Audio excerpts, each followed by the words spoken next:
कहते हैं कि दिल्ली दिलबरों की है, दिलजलों की है। कहते तो ये भी हैं कि दिल्ली दिलफ्रेबों की भी है, और लकी यानी कि लक्ष्मण लाल अग्रवाल में ये सारे गुण मौजूद थे। लोग उसकी शक्ल को देखकर ही कह देते थे कि दिल्ली से हो क्या। लकी वैसे दिखने में स्मार्ट और अट्रैक्टिव था, पर जेब से खस्ता हाल होने की वजह से रहता सिंपल तरीके से था। शर्ट का रंग उड़ा हुआ और पैंट से पैप जुड़ा हुआ। कहने को तो उसकी उम्र के लकड़े दिल्ली की सड़कों पर रात को मोटरबाइक दौड़ाते थे, लेकिन लकी उर्फ लक्ष्मण लाल अग्रवाल सिर्फ कमरे से कॉलेज में पढ़ाई और गर्लफ्रेंड डिम्पल के साथ थोड़ा वक्त बिताना, फिर कॉलेज से दुकान से जब होम डिलीवरी आए तो वहां और फिर घर चला जाता था। हाँ, कभी कभी जब वो किसी लड़के को खाली सड़क पर मोटरबाइक दनदनाते हुए देखता तो कहता, एक दिन अपना टाइम आएगा जब मैं चश्मा लगाकर बैठूंगा और मेरे पीछे डिम्पल को बैठाऊंगा। देखना, जब वो मेरी कमर में अपना हाथ कसेगी और मैं तेजी से मोटरसाइकिल को इंडिया गेट के आसपास दौड़ाऊंगा, तो सारे दिल्ली का दिल हम दोनों को देखकर जल जाएगा। दुकान में रखा हुआ बरनोल भी काम नहीं आएगा, लकी ने कहा और अपने हाथ में बरनोल की क्रीम को दबा दिया। जैसे ही उसने क्रीम को दबाया, उसका ढक्कन खुल गया और उसमें से सारी क्रीम बाहर आ गई। अबे गधे, क्या कर रहा है? वो कोई स्पंज की गेंद है क्या जो उसे दबा रहा है? दुकान के मालिक ने उसे फटकारते हुए कहा और उसके माथे में एक चपत लगा दी। सॉरी सर जी, सॉरी, लकी ने अपना सिर बचाते हुए कहा। वो करोल बाग में स्थित एक छोटी सी मेडिकल स्टोर पर काम करता था। उसकी दुकान का नाम था चमन मेडिकल स्टोर और उसके ओनर का नाम था चमन लाल। लकी पिछले 5 सालों से इन्हीं की दुकान पर काम कर रहा था। यहाँ इस छोटी शॉप पर काम करना उसकी मजबूरी थी। लाइफ में कंगाली की वजह से उसे कॉलेज में पढ़ाई पूरी करने के लिए पार्ट टाइम जॉब करना जरूरी था। उसने कई अच्छी जगह अच्छी तनख्वाह की नौकरी ढूंढी, पर नहीं मिली और वो इस मेडिकल पर ही अटक कर रह गया। गधे, अब इसके पैसे कौन तेरा बाप भरेगा? कटेगा, इसका पैसा भी तेरी तनख्वाह से कटेगा और MRP से डबल कटेगा, चमन ने अपने दांतों को किचमिचाते हुए कहा। गुस्से की वजह से उसकी नाक फूल गई थी और लकी की सांसें। उसने घबराते हुए ओनर से पूछा, MRP से डबल क्यों सर जी? ताकि अगली बार से ऐसी कोई हरकत करने से पहले तू डबल बार सोचे, चमन ने कहा और उसके हाथ से ट्यूब छीन ली। उसका जी तो चाह रहा था कि वो लकी की खोपड़ी पर और एक बार अपना हाथ साफ कर ले, लेकिन उससे पहले ही दुकान का फोन बजने लगा। फोन की घंटी बजते ही लकी को वहां से निकलने का मौका मिल गया और वो भागते हुए फोन उठाने के लिए चला गया। हेलो जी, करोल बाग के बेस्ट मेडिकल चमन मेडिकल से बोल रहा हूँ। बताइए क्या काम था? ये लकी की पेटेंट लाइन थी। चाहे कहीं से भी फोन आए, लेकिन उसे फोन पर बस यही बोलना था। जैसे ही इधर से लकी ने अपनी बात कही, उधर से उसे जवाब आया। मैं ब्लूमिन नाइट्स होटल के कमरा नंबर 303 से बात कर रहा हूँ। एक छोटा सा ऑर्डर है, नोट करो और जल्दी से होटल पर डिलीवर करवा दो। वो एक लड़के की आवाज थी। उसकी आवाज में काफी भारीपन और एक अजीब सी जल्दबाजी थी। जैसे ही लकी ने वो आवाज सुनी, पता नहीं क्यों, लेकिन उसे वो आवाज जानी पहचानी सी लगी। जी बताइए सर, आपका क्या ऑर्डर है? हाँ तो लिखो, हॉर्डप्ले के 2 पैकेट और 1 पैकेट टिश्यू। लकी, जो कि अपना पेन लेकर तैयार खड़ा था, सिर्फ प्ले का नाम सुनते ही झिझक गया था। असल में हॉर्डप्ले नाम का एक कॉन्डोम आता था और इसलिए उसका नाम सुनते ही लकी शर्मा गया था। इतने साल से भी मेडिकल की दुकान पर काम करने के बाद भी उसे इन चीजों का नाम सुनने में शर्म आती थी। हेलो भाई, लिखा कि नहीं लिखा? उस आदमी ने फिर से लकी से पूछा। जी सर, लिख लिया सर, लकी ने खिसियाकर हंसते हुए कहा। लिख लिया तो फिर लेकर निकल।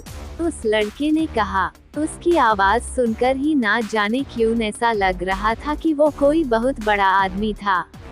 जी सर, मैं सर, लेकिन बाहर तो बारिश हो रही है, लकी ने कहा। उसने देखा कि बाहर बहुत तेज बारिश हो रही थी। उनकी दुकान के सामने पानी भर गया था और तेज हवाओं की वजह से चमन मेडिकल स्टोर का बोर्ड भी गिर गया था।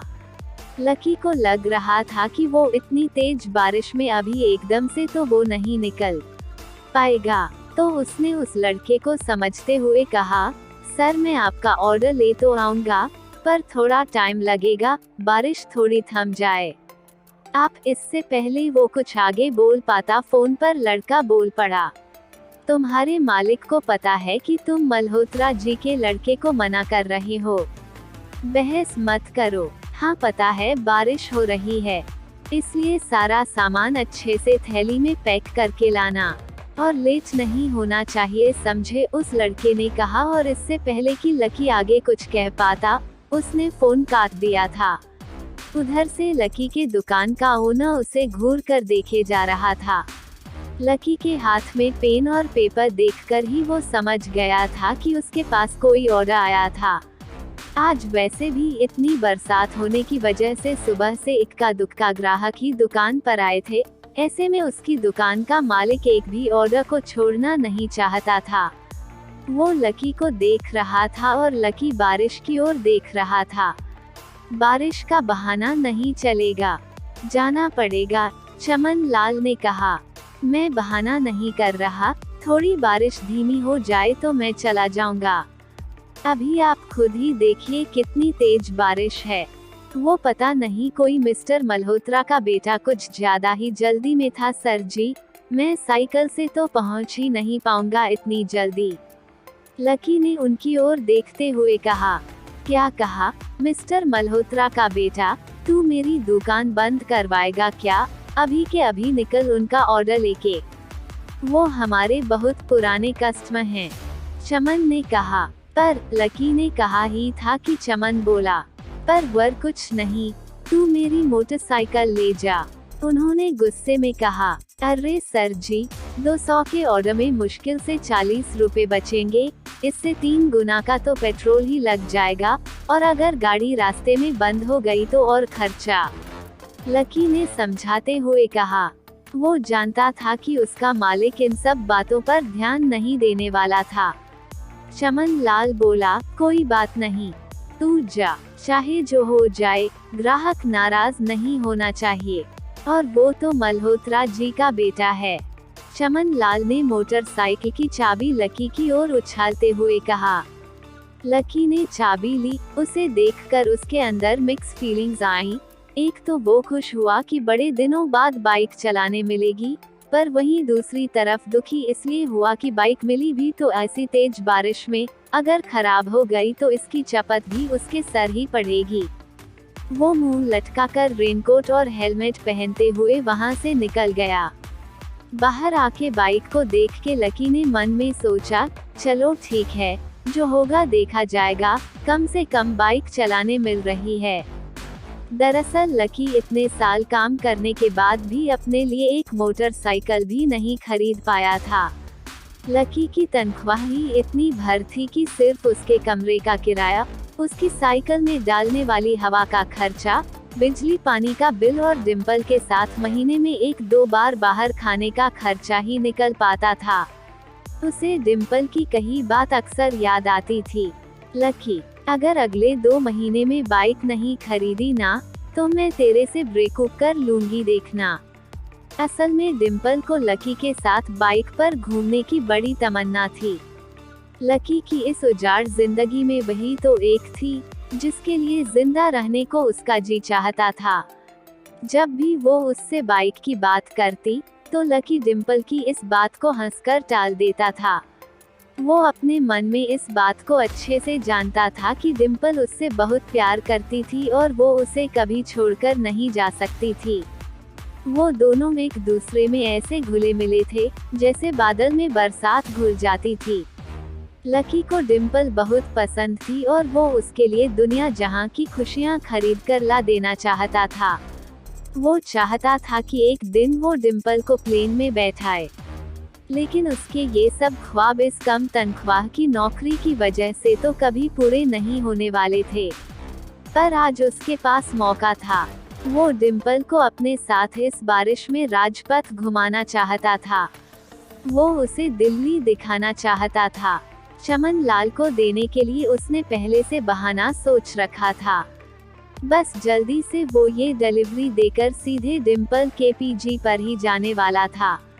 उसने होटल ग्लूमिन नाइट्स के बाहर मोटर बाइक पार्क की और सीधा होटल के अंदर चला गया। लकी ने रिसेप्शन पर पहुंचकर नमस्ते करते हुए रिसेप्शनिस्ट को बोला, जी मैं चमन मेडिकल स्टोर से आया हूँ, रूम नंबर 303 का ऑर्डर था। रिसेप्शन पर खड़ा आदमी उसके हाथ में काली थैली को देखकर ही समझ गया था कि उसमें क्या था और वो मंद मंद मुस्कुराते हुए बोला, थर्ड फ्लोर पर है, लिफ्ट से चले जाओ, रैनकोट यहीं उतार देना। जैसा उस आदमी ने कहा, लकी ने वैसा ही किया और लिफ्ट में चढ़ने के कुछ ही देर के बाद वो तीसरे माले पर पहुंच गया था। वो रूम नंबर 303 के बाहर पहुंचा और उसने डोरबेल बजाई। जैसे ही दरवाजा खुला, लकी ने थैली आगे बढ़ाते हुए कहा, नमस्ते मैं चमन मेडिकल स्टोर से लकी, ये आपका। इससे पहले कि लकी आगे कुछ कह पाता, उसकी आंखें फटी की फटी रह गई थीं। उसने अपने सामने जो देखा, उसके बाद उसे ऐसा लगा कि बंद छत के नीचे भी उसके ऊपर आसमान से आकर एक जोरदार बिजली गिर गई थी। उसके सामने एक लड़की खड़ी थी। वो लड़की और कोई नहीं बल्कि उसकी गर्लफ्रेंड डिम्पल ही थी। उसने एक पर्पल कलर का नाइट गाउन पहना हुआ था। उसके काले घने बाल गीले थे और उसने उन्हें अपने कंधों पर फैला रखा था। उसकी खुशबू से ही ये चीज साफ पता चल रही थी कि वो अभी अभी नहाकर आई थी। डिम्पल, डिम्पल तुम यहाँ क्या कर रही हो? लकी को अपनी आंखों पर विश्वास ही नहीं हो रहा था। उसने 2 बार अपनी पलकें झपकाकर देखा, लेकिन दोनों बार उसे अपने सामने डिम्पल ही नजर आई। तुम यहाँ क्या मेरा पीछा करते हुए आए हो? डिम्पल ने उल्टा उसी के ऊपर पलटवार करते हुए कहा। लकी को देखकर उसके दिल की धड़कन भी तेज हो गई थी। उसे उम्मीद नहीं थी कि लकी यहाँ आ जाएगा। उसने ना तो सुबह से उसे फोन किया था और ना ही उसके मैसेज का कोई जवाब दिया था। वो अपने मन में सोचकर बैठी थी कि वो अगले दिन खुद ही उससे मिलकर बोल देगी कि उसकी तबीयत खराब थी। डिम्पल बेबी क्या हो गया? किससे बात कर रही हो? अचानक से एक गबरू जवान सा लड़का दरवाजे के पास आकर खड़ा हो गया था। उसने बनियान और चड्ढा पहना हुआ था। लकी उसे पहचान गया था। साले राहुल के बच्चे, तेरी हिम्मत कैसे हुई मेरी डिम्पल को हाथ लगाने की? लकी ने जैसे ही राहुल को देखा, उसके तन बदन में मानो आग लग गई थी। वो उसे इस वक्त इतना बुरा मारना चाहता था, इतना बुरा पीटना चाहता था जिसकी कोई हद नहीं थी। लकी जिस कॉलेज में पढ़ता था, राहुल और डिम्पल भी उसी में पढ़ते थे और वो कॉलेज राहुल के फादर का ही था। डिम्पल ने राहुल के पिता की एक कंपनी में जॉब पकड़ ली थी और राहुल उस पर बहुत लाइन मारता था। लकी ने 1-2 बार डिम्पल को उससे दूर रहने के लिए भी कहा था, लेकिन डिम्पल ने उसे ये कहकर टाल दिया था कि वो सिर्फ अच्छे दोस्त थे। आज भी इससे पहले कि वो आगे बढ़ता, डिम्पल उन दोनों के बीच में आ गई थी। रुक जाओ, डिम्पल ने गुस्से में कहा और लकी के सीने पर हाथ रखकर उसे रोक दिया। लकी लंबी सांसें ले रहा था और कुछ ही सांसों के बाद उसका गुस्सा शांत हो गया था। अब डिम्पल के पास भी छुपाने के लिए कुछ नहीं रह गया था, इसलिए उसने लकी से कहा, लकी, आज से तुम्हारा मेरा ब्रेकअप। लकी के पैरों के नीचे से जमीन खिसक गई थी। उसकी आंखें नम हो गईं। लकी को उसकी बातों पर विश्वास ही नहीं हो रहा था। उसने डिम्पल की ओर देखा और बोला, डिम्पल, हम पिछले 1 साल से एक दूसरे के साथ हैं और तुम हो कि मुझसे ब्रेकअप करना चाहती हो। अरे मैं तो तुम्हारे लिए नई बाइक भी लेने वाला था। चल रहने दे, आज ही याद आ रही है तुमको बाइक की। अरे तेरे पास मुझे बाहर घुमाने के, खिलाने पिलाने के पैसे तो हैं नहीं, तू कहाँ से लेगा बाइक, और अगर ले भी लेगा तो उसमें पेट्रोल कहाँ से डलवाएगा। तेरी 8,000 रुपए महीने की नौकरी से ये सब नहीं होने वाला है, समझे। लोग हंसते हैं मेरे ऊपर जब मैं सरोजनी में तेरे साथ घूमती हूँ। मैं ऐसी लाइफ नहीं जीना चाहती लकी, मैं तेरी तरह गरीब नहीं रहना चाहती। तूने मुझे फंसाया था, उल्लू बनाया तूने मुझे, इसलिए मैंने राहुल से मैच अप कर लिया है। आज से यही है मेरा बॉयफ्रेंड। डिम्पल ने गुस्से में कहा। अच्छा, तो बेबी यही है तुम्हारा वो बेकार सा एक्स बॉयफ्रेंड? राहुल ने पूछा और डिम्पल के बगल में आकर खड़ा हो गया। फिर उसने लकी के हाथ से थैली उठाए और उसमें से हॉटप्ले का पैकेट निकालकर उसे चिढ़ाने के लिए उसे हवा में लहराने लगा। बाप रे, इससे बदकिस्मत इंसान इस दुनिया में और कौन होगा। राहुल ने उसकी टांग खींचते हुए कहा। लकी के पास उसकी बात का कोई जवाब नहीं था। उसने गुस्से से डिम्पल को देखा और अपनी हाथों की मुट्ठी भींच ली, फिर वहां से निकल गया। अबे पैसे तो ले जा, सब कुछ फ्री ही दे जाएगा क्या? राहुल ने जोर से ठहाका लगाते हुए कहा, लेकिन लकी बिना उसकी बात सुनते हुए ही निकल गया। उसके दिमाग में डिम्पल के कहे शब्द गूंज रहे थे। उसने कभी सपने में भी नहीं सोचा था कि डिम्पल उसके साथ ऐसा भी कुछ कर सकती थी। जिस इंसान के लिए वो इतना कुछ करना चाह रहा था, उसे उसकी कोई कदर ही नहीं थी। लकी इतना हताश हो गया था कि बुरी तरह से रोने लगा था। इस बार वो लिफ्ट से नहीं बल्कि सीढ़ियों से नीचे उतरा और एक एक सीढ़ी उतरने के साथ उसके आंसू आंखों से छलकते जा रहे थे। जब उसकी आवाज सुनकर कुछ लोग अपने कमरे से बाहर आए, तो लकी ने तुरंत अपने आंसू पोंछे और तेजी वहां से भाग गया। उसे जिंदगी में पहली बार प्यार हुआ था और पैसों की कमी की वजह से न सिर्फ उसका प्यार बल्कि उसकी पूरी जिंदगी बर्बाद हो गई थी। जैसे ही लकी बाहर आया तो उसने देखा कि बाहर अंधेरा हो गया था। आसमान में तेज बिजली कड़की और बारिश जो थोड़ी थमी थी एकाएक फिर झमाझम बरसने लगी। ये देख लकी के थमे हुए आंसू एक बार फिर छलक गए। उसका दिल बुरी तरह टूट चुका था, लेकिन उसे इस बात की खुशी भी हो रही थी। आखिर आज उसे डिम्पल का असली चेहरा नजर आ गया था। वो तो उसके साथ घर बसाने की सोच रहा था, लेकिन अच्छा हुआ कि उसने पहले ही उसका घर बर्बाद होने से बचा लिया। लकी को दुख तो बहुत हो रहा था, पर उसे ये भी लग रहा था कि आगे चलकर यही दुख उसे खुशी देने वाला था। लेकिन और एक चीज थी जो लकी को परेशान कर रही थी। वो थी उसकी माली हालत। उसकी जेब इतनी तंग थी कि उसे फटी हुई जेब की पेंट पहनकर घूमना पड़ता था। कभी कभी तो लकी सिर्फ रोटी खाकर दिन काट देता था। वो कब से कोशिश कर रहा था कि कोई अच्छा काम पकड़ सके, लेकिन उसे कहीं कोई काम देने को राजी नहीं था। उसने टूटे हुए दिल को दिलासा देते हुए मन में सोचा कि डिम्पल पर होने वाले खर्चे बच जाने से शायद उसके हालात कुछ सुधर जाएंगे, पर फिर भी वो रातों रात रईस नहीं हो जाने वाला था। उसने ऊपर आसमान की ओर देखा और जोर से चिल्लाया, अगर इतना ही अनलकी बनाना था तो फिर नाम लकी क्यों रखा भगवान। वो जितनी जोर से चिल्ला सकता था उतनी जोर से चिल्लाया। उसकी आवाज से आसपास खड़े लोग एक बार को डर गए थे। लकी ऊपर ही देख रहा था और उसके आंसू बारिश के पानी के साथ मिल गए थे। जैसे ही वो फूटकर रोने को था, तभी उसके फोन पर एक मैसेज आया। जैसे ही लकी ने अपना फोन निकालकर उस मैसेज को पढ़ना शुरू किया, उसकी तो आंखें चमक गईं। अचानक से उसके आंसू हंसी में बदल गए और वो जोर जोर से वहीं सड़क पर नाचने लगा था।